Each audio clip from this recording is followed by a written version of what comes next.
اعوذ باللہ السمیع العلیم من الشیطان اللعین الرجیم بسم اللہ الرحمن الرحیم الحمد للہ رب العالمین والصلاة والسلام علی اشرف الانبیاء والمرسلین وخاتم النبیین بالقاسم محمد صلی اللہ علیہ وسلم وعلى اہل بیتہ طیبین الطاہرین المعصومین ولعنۃ اللہ علی اعدائہم اجمعین اما بعد فقد قال سبحانہ تبارک تعالی فی قرآن مجید والفرقان الحمید وهو اصدق الصادقین وقولہ الحق بسم اللہ الرحمن الرحیم یطعمون الطعام علی حبہ مسکینا ویتیما واسیرا صلی اللہ علیہ وسلم۔ عزیزوں، کل جمال بھائی کے والد کے سال ثواب کے لیے مجلس پڑھنے کے لیے کہا گیا تھا اور میں آمادہ بھی تھا آنے کے لیے، لیکن بارش کی وجہ سے اور طبیعت کی وجہ سے مزید وہاں پہ چھتری وغیرہ کا انتظام نہیں تھا اور میں آتا بھیگتا تو جکڑا نزلہ اور بخار پہلے ہی سے تھا، لہذا میں اس لیے رک گیا، نہیں آ پایا۔ لیکن آج کی جو یہ مجلس میں کر رہا ہوں یا پڑھ رہا ہوں، اس کی ایک وجہ یہ ہے کہ کل شب میں نے خواب میں دیکھا کہ کوئی مجھ سے کہہ رہا ہے کہ مجلس کرو، لہذا میں نے فوراً یہ ارادہ کر لیا کہ آج میں نماز ظہرین کے بعد درگاہ میں مجلس کروں گا اپنی طرف سے اور پڑھوں گا بھی۔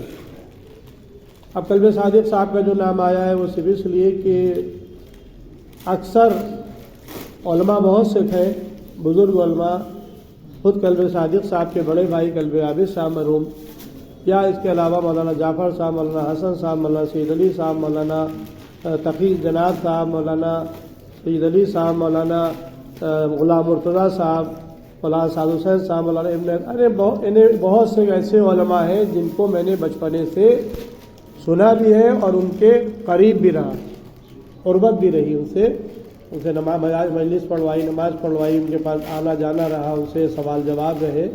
یہ ان علماء سے جن کے ابھی مولانا قائم مہندی صاحب، یہ سارے علماء وہ تھے بزرگ ہمارے لکھنؤ کے جن سے ہمارا رابطہ برابر رہا اور ان سے استفادہ کرتے رہے۔ مولانا ادیب الہندی صاحب، کہاں تک نام لوں، یعنی ایک پوری جماعت تھی علماء کی جو اب ہمارے درمیان نہیں ہے، لکھنؤ ان سے خالی ہو گیا۔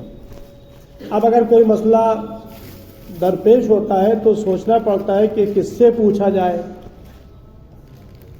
کس سے معلوم کیا جائے، لیکن یہ میں نے اس لیے عرض کر رہا ہوں کہ میں نے کسی عالم کو خواب میں نہیں دیکھا۔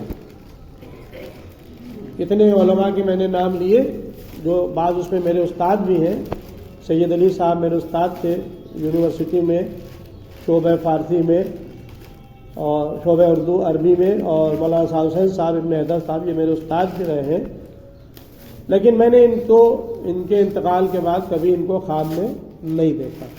لیکن ڈاکٹر قلب صادق صاحب، جبکہ میرا بعض چیزوں میں ان سے اختلاف بھی تھا اور میں ان سے سوال بھی کرتا تھا، ان سے بحث بھی کرتا تھا، لیکن میں ان کو اکثر خواب میں دیکھتا رہتا ہوں، کبھی نماز پڑھتے ہوئے، کبھی مجلس پڑھتے ہوئے، کبھی مصافحہ کرتے ہوئے۔ ابھی چند دن پہلے بھی میں نے ان کو دیکھا، بالکل حشاش بشاش، اور بیٹھے ہوئے ان کے سامنے کچھ ہے وہ لکھ رہے ہیں۔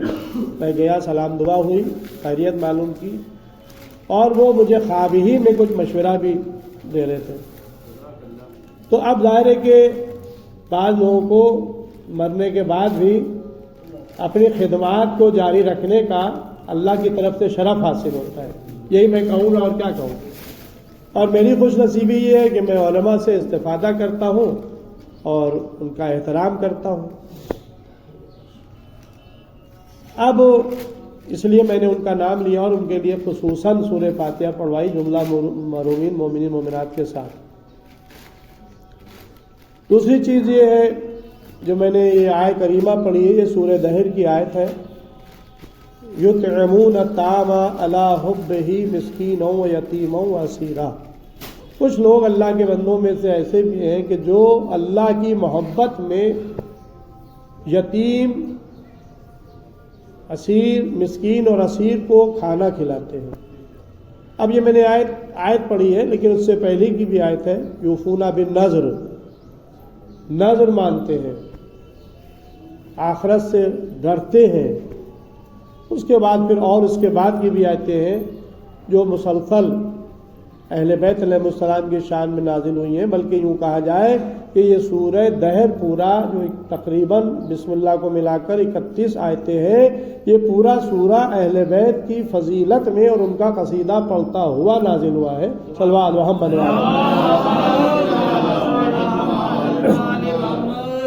اب قرآن مجید میں اگر آپ دیکھیں گے، تفسیر میں جائیں گے تو آپ کو بعض آیتیں اور بعض سورے کے پیچھے پس منظر ملے گا۔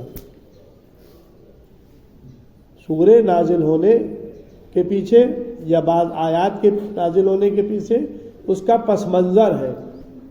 آیت تطہیر نازل ہوئی، کیسے نازل ہوئی، کب نازل ہوئی، کہاں نازل ہوئی، اس کا ایک پس منظر ہے کہ پیغمبر اسلام گھر میں تشریف لائے اور بیٹی سے کہا میں اپنے بدن میں ذوب محسوس کر رہا ہوں، مجھے چادر یمانی لا کر اڑا دو۔ اس کے بعد پھر امام حسن علیہ السلام، امام حسین علیہ السلام، مولا کائنات خود صدیق طاہرہ، یہ سب پنجتن پاک چادر میں جمع ہوئے۔ پیغمبر نے کہا کہ اللہم ہؤلاء اہل بیتی، اے پروردگار بس یہ میرے اہل بیت ہے۔ یعنی گھر کے اندر تو بہت ہوتے ہیں، لیکن چادر کے اندر جمع کر کے ان کو مشخص کر دیا کہ یہ میرے اہل بیت ہیں۔ اے اللہ تو ان سے ہر رزق کو دور رکھنا۔ اور اللہ نے پھر جبرائیل امین کو آیت تطہیر لے کر نازل کیا۔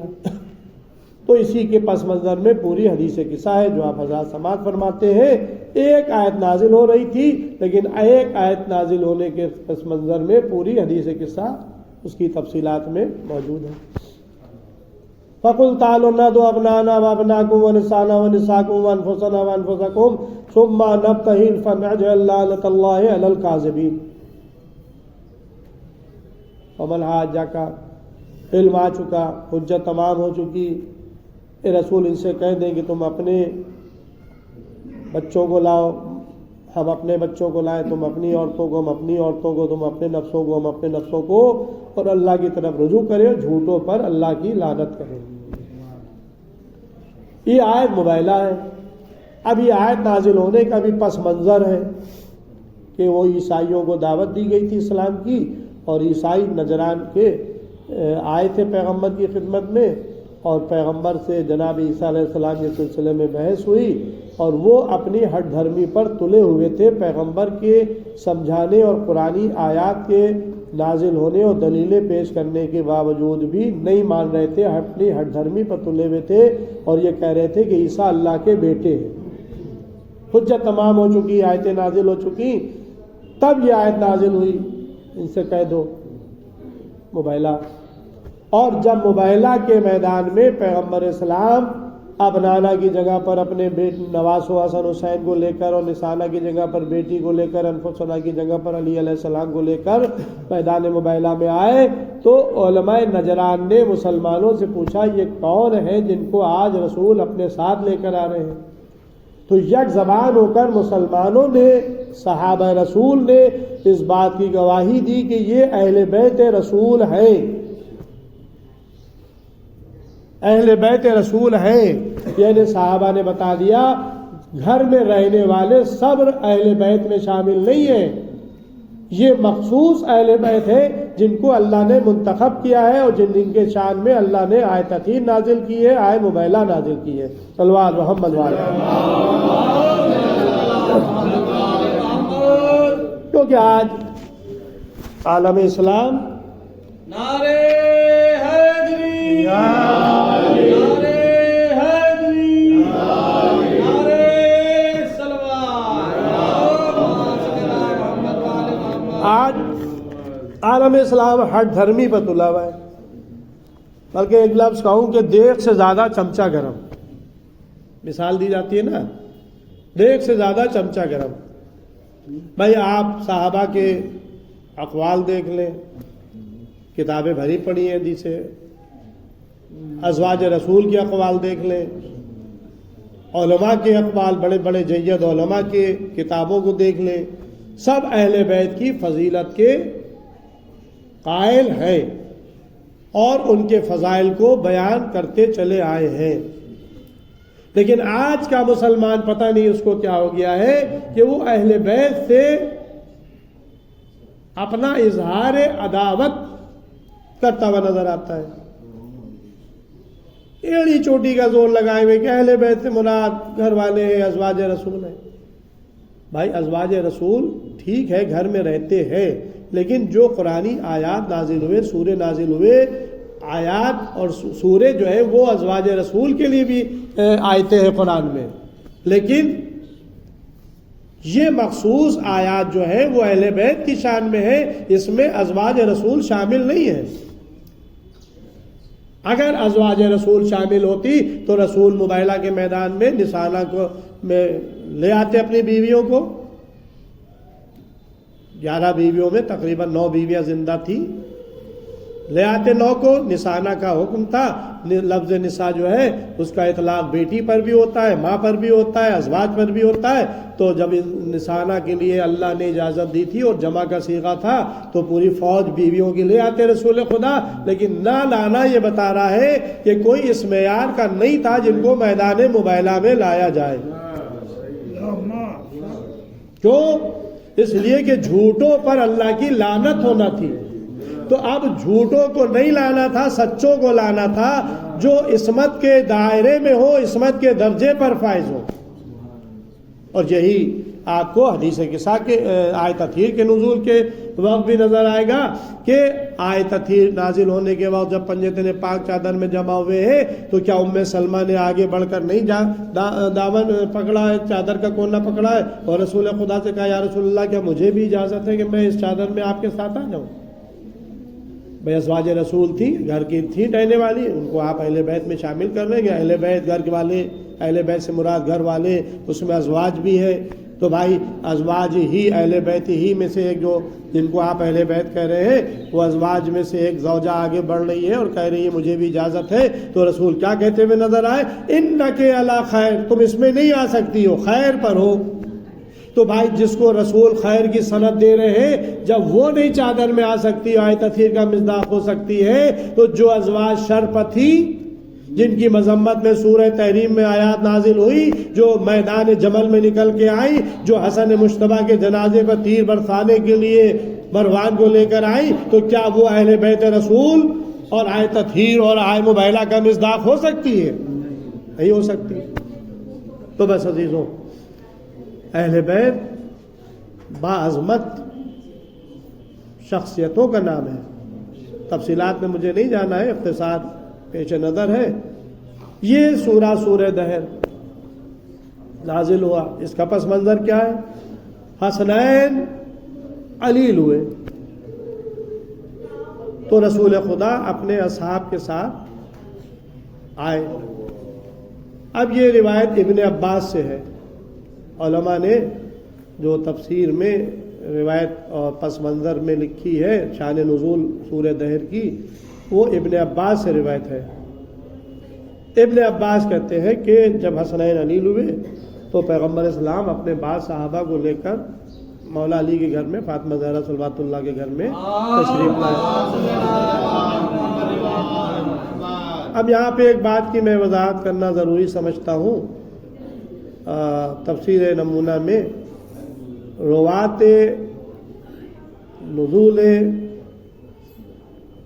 سورہ دہر کے بارے میں انہوں نے احقاق الحق اور الغدیر آیت اللہ امینی صاحب کا حوالہ دیا ہے کہ آیت اللہ امینی نے الغدیر میں اتنے راویوں کو، اس روایت کو اتنے راویوں سے نقل کیا ہے. تقریباً 23 کے لگ بھگ انہوں نے الغدیر کے حوالہ دیا ہے اور تقریباً 18 راوی احقاق الحق آیت علامہ نور اللہ شوستری شہید ثالث کے حوالے سے انہوں نے دیا ہے، تفسیر نمونہ میں ناصر مکارم الشرازی میں۔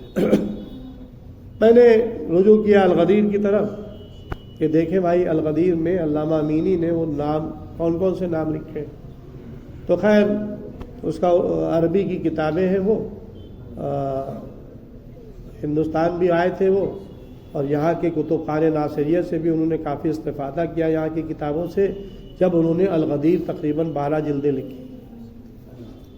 تو میں نے اردو ترجمہ بھی اس کا ہو گیا ہے، سید اختر صاحب قبلہ کے قلم سے نام سے چھپا ہے، ایران سے 12 جلدیں۔ تو جب میں اس میں ڈھونڈنا شروع کیا تو اس میں وہ روایت حدیث سورہ دہر کے نظر نہیں آئے۔ پھر میں نے اوریجنل جو عربی کی کتاب تھی اس کے صفحات دیکھے، اس سے میں اردو تک پہنچا۔ خیر ایک جگہ پہ کونے میں چھوٹا باریک روایت سورہ دہر مجھ کو ملے، لیکن جب دیکھا اور میں نے روایت کو پڑھا تو میری تن بدن میں آگ لگ گئی کہ شیعہ کتاب اور شیعہ ترجمہ کرنے والے اور شیعہ چھاپنے والے، اور اس میں اتنی بڑی مسٹیک کر دی گئی۔ اب کیوں کی گئی، کیوں کیسے ہوئی اللہ جانے، میں اس کے اوپر کچھ کمنٹس نہیں کر رہا ہوں، لیکن ہے، اس کو میں نے لکھا بھی ہے تحریر میں بھی اور یہاں تقریر میں بھی میں کہہ رہا ہوں۔ پیغمبر بعض صحابہ کے ساتھ مولا علی کے گھر میں تشریف لائے۔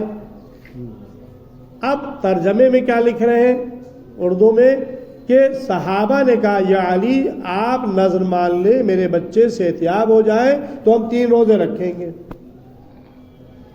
یہ اردو ترجمے میں لکھا گیا، جبکہ عربی میں ایسا نہیں ہے۔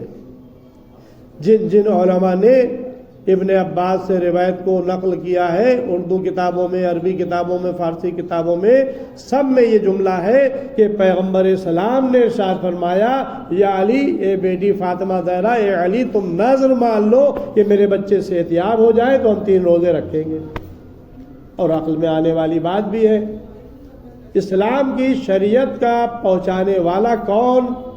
پیغمبر اسلام، صحابہ نہیں ہے۔ صحابہ نے تو رسول خدا سے لیا ہے، اور پیغمبر کے بعد کون؟ اہل بیت علیہ السلام، جو شریعت کو آگے بڑھانے والے ہیں، قرآن و حدیث کو آگے بڑھانے والے ہیں۔ تو اب یہ کہنا پیغمبر کی موجودگی میں اور علی کو مشورہ دینا صحابہ کا کہ آپ نظر مان لیں، تو اس کا مطلب یہ کہ صحابہ کا شریعت بنا رہے تھے، صحابہ کا شریعت پیش کر رہے تھے؟ نہیں، ایسا نہیں ہے، یہ غلط ہے، جھوٹ ہے۔ کتابوں میں لفظ صحابہ نہیں ہے۔ پیغمبر نے ارشاد فرمایا یا علی تم نظر مان لو، جبھی تو سنت پیغمبر ہوگی کہ پیغمبر ایک طریقہ بتا رہے ہیں کہ اگر کوئی مصیبت ہو، کوئی پریشانی ہو، کوئی بیماری ہو تو تم نظر مانو کہ ہم یہ کام کریں گے، یہ کام کریں گے۔ تو یہاں پیغمبر نے کہا کہ فاطمہ تم نظر مان لو، اے علی تم نظر مان لو کہ میرے بچے صحتیاب ہو جائے تو ہم 3 روزے رکھیں گے۔ یہ شریعت میں تو پیغمبر، میرا عقیدہ ہے اور وہ غلط، میں اس کو جھوٹا سمجھتا ہوں جو لکھا گیا۔ پیغمبر کے ہوتے ہوئے علی کو مشورہ دینے والے صحابہ کو حق نہیں پہنچتا کہ شریعت پیغمبر پیش کر رہے ہیں اور صحابہ مشورہ دے رہے ہیں۔ اور کتابوں میں موجود بھی ہے، میں نے چھان بین کی، تحقیق کی تو مجھے یہی جملہ ملا کہ پیغمبر نے ارشاد فرمایا کہ نظر مان لو، بچے صحتیاب ہو جائے تو ہم 3 روزے رکھیں گے۔ اب یہ طریقہ پیغمبر کا ہے۔ اس وقت ہمارے لیے ایک امتحان کی گھڑی ہے۔ میرا بیٹا جو یہاں پہ آتا تھا قائم عباس، 7 سال کا ہے، آج 5-6 دن سے ایڈمٹ ہے اور گلوکوز برابر چڑھ رہا ہے، دوائیاں بھی دی جا رہی ہیں، لیکن ابھی تک وہ صحیح نہیں ہو پا رہا ہے۔ تو بہرحال میں نے نظر مان لی ہے پیغمبر کے طریقہ اور اہل بیت علیہ السلام کا طریقہ کہ میں جناب سیدہ کا معجزہ بھی سنوں گا، یہاں پر مومنین کو کھانے کا، نظر کا انتظام بھی کروں گا۔ یہ میں نے پیغمبر کی سیرت سے لیتے ہوئے نظر مانی ہے۔ آپ حضرات سے التماس ہے کہ آپ دعا کریں خداوند عالم بطفیل محمد والے محمد علیہ السلام کے میرا بیٹا قائم عباس کو صحت کامل اور شفا کامل عطا فرمائے۔ بس عزیزوں، حسنین علیہ السلام نے فاطمہ زہرا اور مولا علی نے نظر مان لی کہ بچے صحتیاب ہو جائے تو ہم 3 روزے رکھیں گے۔ بچے صحتیاب ہو گئے، اب نظر کا پورا کرنا شریعت میں واجب ہے، نظر کا پورا کرنا یہ واجب ہے۔ جب صحتیاب ہو گئے تو اب 3 روزے رکھے، فاطمہ زہرا نے روزہ رکھا، علی مرتضیٰ نے رکھا، جو بچے صحتیاب ہوئے تھے انہوں نے بھی رکھا، اور یہاں تک کہ گھر کی کنیز فضہ نے بھی رکھا۔ پہلا دن تھا، سیدہ نے روٹیاں تیار کی، وقت افطار آیا، دروازے پر ایک یتیم آ گیا۔ اے اہل بیت نبوہ، تم پر ہمارا سلام ہو، ہم بھوکے ہیں، یتیم ہیں، ہمیں کھانا کھلا دو۔ مولا علی نے اپنی روٹی دے دی، فاطمہ زہرا نے اپنی روٹی دے دی، حسنین نے اپنی روٹیاں دے دی، فضہ نے اپنی روٹی دے دی، پانی سے افطار کر لیا۔ پہلا دن ہوا، دوسرا دن ہوا، ایک مسکین آیا، پھر دے دی روٹیاں، تیسرا دن ہوا، ایک اسیر آیا، پھر 3 روٹیاں دے دی، یعنی 3 دن پانی پر روزے پہ روزہ رکھ لیا، پانی سے افطار کیا اور روزے پر روزہ رکھ لیا، 3 دن سائل کو روٹیاں دے دی۔ نظر پوری ہو گئی، پیغمبر گھر میں آئے، دیکھا کہ بچے ذوف سے کانپ رہے، محراب دیکھا کہ بیٹی محراب عبادت میں کھڑی ہے، پیٹ سے مل گئی ہے، دعا کی پروردگار کیا میرے اہل بیت بھوک سے ہلاک ہو جائیں گے؟ بس جبرائیل امین نازل ہوئے، اور آنے کے بعد یہ سورہ دہر 31 آیتوں کا سورہ لے کے آئے، جس میں اہل بیت علیہ السلام کے قصیدہ اور ان کی فضیلت کو بیان کیا جا رہا ہے، اس لیے یہ سورہ دہر نازل ہوا۔ یہ تھے جنہوں نے نظر کو مانا اور نظر کو پورا کیا، اور اللہ کی محبت میں مسکین یتیم اسیر کو کھانا کھلایا، اور کوئی جزا کا مطالبہ نہیں تھا، لیکن اللہ کیا کہہ رہا ہے؟ بما صبروا جنۃ و حریرا، ہم نے تمہیں اس کے عوض میں جنت اور حریر عطا کیا۔ اسی سورے کے آخر میں ارشاد ہو رہا ہے وما تشاءون الا ان یشاء اللہ، تم تو چاہتے ہی نہیں ہو سوائے اس کے کہ جو اللہ چاہتا ہے۔ بس عزیزوں، اب اس سے زیادہ میں نہیں پڑھ سکتا۔ حسنین علیہ السلام نے بیماری سے صحت مند ہونے کے باوجود بھی 3 روزے رکھے، سیدہ نے 3 روزے رکھے، علی مرتضیٰ نے 3 روزے رکھے، گھر کی کنیز فضہ نے بھی روزہ رکھا۔ بتا دیا کہ دیکھو، یہ نہ سمجھنا کہ ہم وہ عمل نہیں کر سکتے، بھائی اہل بیت جو عمل کر رہے ہیں ان کے نقش قدم پر چلتے ہوئے ان کے کنیز اور ان کے غلام بھی عمل کریں، یہ دعوت دی۔ ایک فضہ نے جو غیر معصومہ تھی، وہ 4 معصوم تھے لیکن فضہ تو معصومہ نہیں تھی، لیکن فضہ نے عمل کر کے بتا دیا کہ دیکھو جو اس گھر کا کنیز اس گھر کی کنیز بن جاتی ہے، اس گھر کی غلام بن جاتے ہیں، وہ ان کے نقش قدم پر چلتے ہیں، جو یہ عمل کرتے جاتے ہیں اس کے مطابق ان کے غلام و کنیز عمل کرتے ہیں۔ بس عزیزوں، ہاں، پانی سے افطار کیا، 3 دن روزے رکھے، پانی سے افطار کیا۔ میں کہوں گا کہ کربلا کے میدان میں 3 دن بچے بھوکے پیاسے تھے، وہاں پانی بھی نہیں تھا، بھوک بھی تھی اور پیاس بھی تھی، 3 دن وہاں بھی ہے۔ شب عاشور قیام حسینی سے اعلیٰ تش کی صدائیں بلند ہو رہی تھی۔ بس عزیزوں، مجلس تمام ہو گئی۔ صبح عاشورہ سے لے کر عصر عاشورہ تک حسین جنازوں پر جنازے لاتے رہے۔ ایک وقت وہ بھی آیا کہ جب حسین نے حل من ناصر ینصرنا کی صدا بلند کی، اور اس آواز پر کربلا کی زمین پر بکھرے ہوئے لاشیں تڑپنے لگے۔ اے فرزند رسول، موت نے ہمیں مجبور کر دیا ہے، اگر دوبارہ زندہ کیا جائے تو ہم آپ کی نصرت کے لیے تیار ہیں۔ لیکن عزیزوں، اسی کے ساتھ خیام حسینی سے بیویوں کے رونے کی آواز بلند ہوئی۔ حسین در خیمہ پر آئے، پوچھا، کہا کہ بھیا آپ کی آواز استغاثہ کو سن کر علی اصغر نے اپنے کو گہوارے سے گرا دیا، لاؤ میرے بچے کو مجھے لا کر دو۔ لیا، میدان میں آئے، سوال آپ کیا، لیکن جواب میں کیا تھا؟ اخطا کلام الحسین، حسین کے کلام کو قطع کر دیا جائے۔ بس عزیزو ادھر عمر سعد کا حکم ہوا، 3 بھال کا تیر چلا، بچہ باپ کے ہاتھوں پر ذبح ہو گیا۔ حسین ننھی سی میت کو لے کر خیمے کی طرف چلے، آواز دی رباب اپنے لال کو آ کر لے جاؤ۔ بہادر علی اصغر در خیمہ پر آئی، کہا کہ میں کون ہوں؟ کہا کہ آپ امام وقت ہیں۔ کہا کہ جو میں حکم دوں گا بجا لاؤ گی؟ کہا کہ ہاں۔ کہا کہ صبر کرنا۔ بس عزیزو یہ کہنا تھا کہ آبا کا دامن ہٹایا، دیکھا کہ 6 مہینے کا بچہ آیا ہے لیکن کرتا خون سے رنگین ہے، گلا چھدا ہوا ہے۔ بس ایک ماں نے ایک فقرہ کہا، اے بیٹا علی اصغر، کیا تمہارے سن و سال کے بچے اس طرح سے نہر کیے جاتے ہیں؟ انا للہ و انا الیہ راجعون۔ رضا بقضائہ و تسلیما لامرہ۔